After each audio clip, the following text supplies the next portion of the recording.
Welcome to Optimal Timelines. I am your guide, Sean, in helping you to connect to your most optimal future timeline.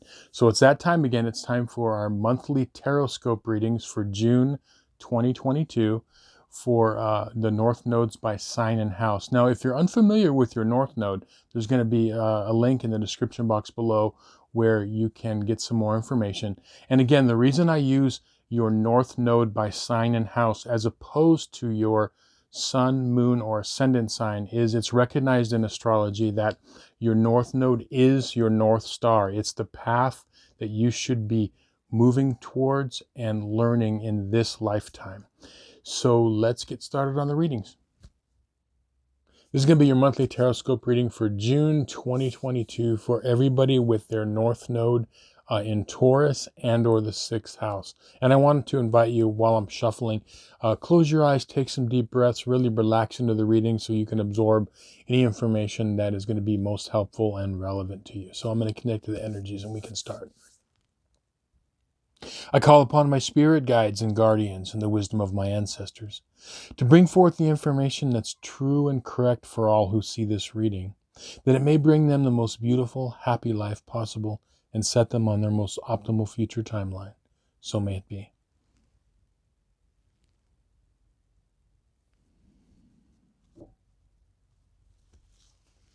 Okay, North Node in Taurus and or the 2nd house.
Okay, so the spread on this side of the table represents the first half of the month from the 1st to the 15th, and this side over here represents the 16th of the month to the end. I did another book divination for all of the North Nodes, and what came up for you, and I used the book Astrology for the Soul by Jan Spiller, and what came up for you, interestingly, you North Nodes in Taurus and or the 2nd house, was the correct use of personal power. And it's really interesting because what that means is, the two planets that rule your South Node in Scorpio and or the 8th house are Pluto and Mars. Okay, these are the planets of personal power, personal desires. And one of the gifts that you have in this world is you have the ability, and most of you have this, where you have a lot of personal power, even if it's not recognized in this lifetime by outwardly by people around you or even by yourself. You do have this gift, and because it could be very subtle, okay? And what we're looking at here is we're looking at the correct use of power, or it could be said another way, like not to abuse power. So we've seen this many times in, stories, in real life, in movies or whatever, where you see somebody who is in authority and has power and how they can abuse it. And, we also have seen this played out. Yes, we've seen it played out in, politics with, armed forces and whatnot. But we've even seen it play out in, family situations. Like, for example, a parent a parent has uh, a personal power over a family. A lot of times it could be the patriarch, it could be the matriarch, it could, the mother or the father, it could be both. Okay. And sometimes, we've seen, parents sometimes could, abuse that power. And when I mean abuse the power, yeah, there's different levels to that. It could even be like, for example, um, you know, manipulation, like that whole thing. Now, what's coming up this month for you is it's when we're talking about power. Okay, power is only like power in the world. Personal power is only relevant in relation to others. So we talk about like power games, like in companies, people are playing like power games. We've seen this in stories or movies or in history where in a royal court there are power games going on in and around and behind the scenes of things. Okay, the point I'm making is that power games are usually in relation with other people. Okay, they're mixing it up. It's a game. Okay, and what you're being encouraged to, and it's really interesting because one of the things that came up, you're being encouraged in this lifetime to move toward Taurus in the second house, which is simplicity, practicality, groundedness, okay, and independence. Like the bull moving forward, the bull doesn't care what this person is doing or that. Okay, it's like saying, I know where I want to go, and I'm going there, and not really getting involved in the games behind them. And one of the images that came up, it was really funny when I was doing the divination, was the one of the images that came up was like a horse or an oxen where they put blinders on, and they do that so the you know the animal can focus in on the task at hand, which is going forward, down the road. And so you're putting blinders on. And really funny enough, the card that popped up here, the Two of Swords, okay, she is blindfolded, okay, blinders, and she has her arms crossed across her heart area with, the two swords. Now, this is perfect for this month, okay? What is behind her is the ocean. What is behind her? It looks like the moon. We have a crescent moon, okay? Moon, emotions, intensity, where the ocean water signs, Scorpio, okay? And she is holding the swords, which are, talking about the intellect, which is about and over her heart area, which is she is using logic and reason over emotions, and she has blinders on, and she's actually facing towards earth, okay, Taurus, with her back to the ocean, water sign Scorpio, okay? And that's kind of what you're learning to do is, now how can this play out, okay? You're learning to do that in this month, okay? Is there are going to be situations in your life to where you're going to be asked to disconnect from drama, disconnect from power games. Sometimes, many times the games aren't even coming, from you. But what I find with when people have their south node in Scorpio or the eighth house, it's almost like, even if it's not their fault, there could be like this, it's almost like you're a magnet for drama sometimes. If you think back in your life, you're like, well, a lot of times when I do readings for people, this will come up, and I'll see this with this north node, south node placement where they're, they're like dramatic situations just seem to be, popping in their life. So this first half of the month, okay, there is a situation where there's a person who is, that you're going to be dealing with, that is emotionally distraught or discontent tent in some way and not really seeing things. It could even be almost like the thing that's popping in my head is dealing with someone with depression, okay? And like I said, this could be either you're dealing with it or it could be within your own life, okay?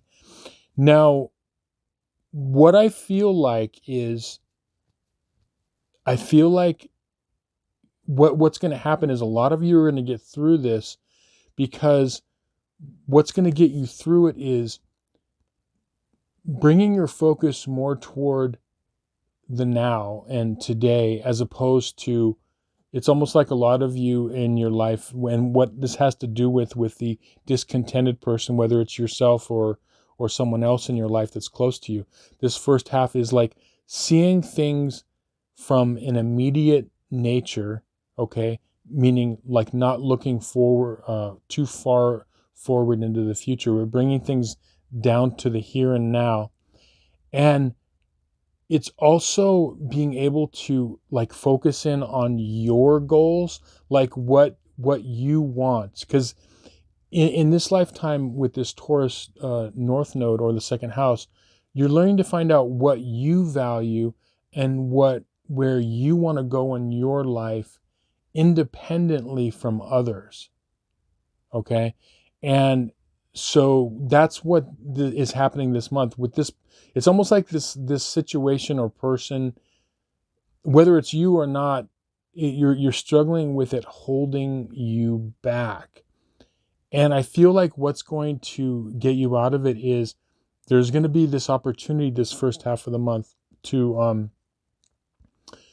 reignite and focus on your personal goals of where you want to go. And we're not only talking about, business-wise, financial. We're talking about personal goals of like where you want to go relationship-wise, with love, with anything, career, anything in your life, but what your personal goals are. And when you begin to focus in on disconnecting from the games around you, because honestly, like there could be a person in your life or a situation where, you are being manipulated, or there could be a very manipulative power game going on here, okay? And so by putting those blinders on, I'm seeing, and you focusing in on what is it that you want, not in relation to others, but you, and what is it that you value and you want. When you do that, it's going to change things around. You have the Wheel of Fortune here, okay? And I feel like a lot of you are going to do that. You have the Six of Wands, okay? Success. But the way you're going to get there is bringing things into closer focus, okay? We've got the reverse Three of Wands here.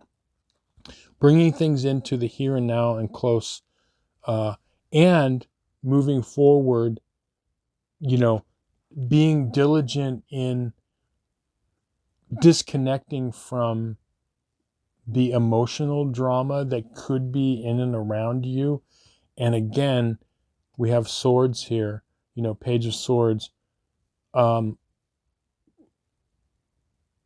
communicating to the universe what it is you want and value, because that's really what you're doing when you're disconnecting from the power games and you are focusing on what you want. Then you begin to tell the universe, okay, this is where I'm going. But it's almost like, one of the cards, it's not in this reading here, but you have the Page of Swords as opposed to the like Five of Wands, okay, where it's just this, ruckus of people like,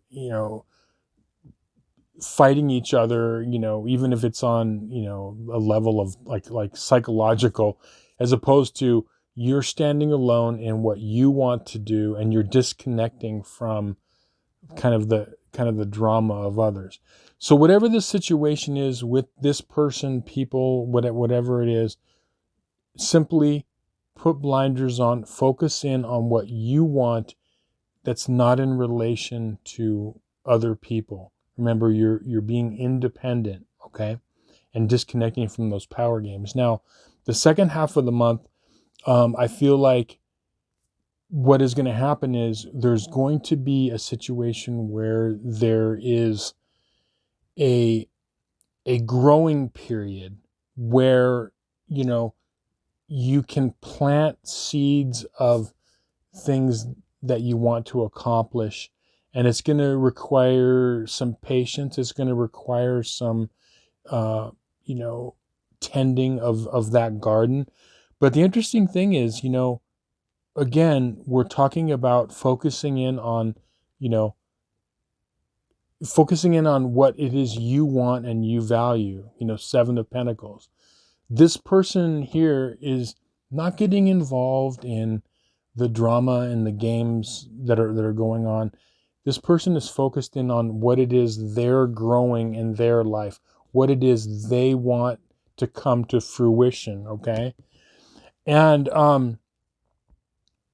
I feel like, you know, there's going to be something, a situation that's going to come up the second half of the month that could try to draw you into it again, almost like a repeating pattern, or it could have be a situation. It's almost like the thing that's coming to my head is like, oh, here it comes again, or here it goes again, that type of a thing where, you know, and it could try to suck you into like an old pattern. And the way out of it is really interesting. We have the Star reversed, and we have the Three of Cups reversed, okay? And what I'm seeing here is this could even be a situation to where it's almost like a like the word intoxication comes up. And yes, it could be literal, but also you know, like figurative, like there's an intoxication with drama, like the person who you're dealing with. It's like almost like this thing that is trying to draw you in. And so what I'm seeing with this night, with the Nine of Wands reversed, is it's about learning from these past battles, learning to recognize, like, okay, I see that this situation is trying to draw me in again. It's trying to suck me into it. And I'm not going to do it. I'm going to continue to focus. I'm going to have blinders on, okay? And I'm going to focus in on what it is I want to accomplish, my goals, okay, moving forward. And when you disconnect from the power games, you're going to find that your life is going to get way more successful. It's going to be way more happy and relaxed. You know, you've already had past lives where you've done all these power games. And, you know, trust me, most people with a South Node in Scorpio or a South Node in the 8th house can play power games like crazy. And like you do have a lot of natural personal power. So you can go that route. But it doesn't, even though you're talented in that, it doesn't serve you in this lifetime to mix it up. Okay, it serves you to go toward that Taurus, go toward simplicity of what you value. And I think a lot of you are getting it. What's key for you also this month here, the Four of Pentacles, finding out what it is you want, what it is you value, and hold on to it. Hold on to those dreams. And remember that these dreams that you are moving towards need to be independent from others' energy. Okay, that's the key. It doesn't mean you're a loner, okay? You have relationships in your life. There's not a problem with that. But we're talking about energetically, you are being independent, okay? And focusing in on what you want. You know, it's interesting, the Four of Pentacles here, you know, he's clinging on to his Four Pentacles, you know, of stability. And in the background, you see this, you know, big cityscape. All these people, this is like, the city is, you know, drama, situation after situation. That, it's like a distraction. So remember, you're putting the blinders on, you're going for what you want, You don't need to get into any power games. Anything where you're dealing with the games other people play in this life is not good. You want to disconnect to that. Go that independent route. You're going to find much more happiness, much more success. So anyway, I hope this reading was helpful to you and you found some value in it. Thank you so much for watching, liking, sharing, and subscribing. Reach out with a comment if you would like. I'd love to hear from you, and I always love reading them. And then also, if you'd like a personal reading, there'll be a link in the description box below so you can get some more information. So again, thanks so much, and we'll see you on some more videos. Many blessings.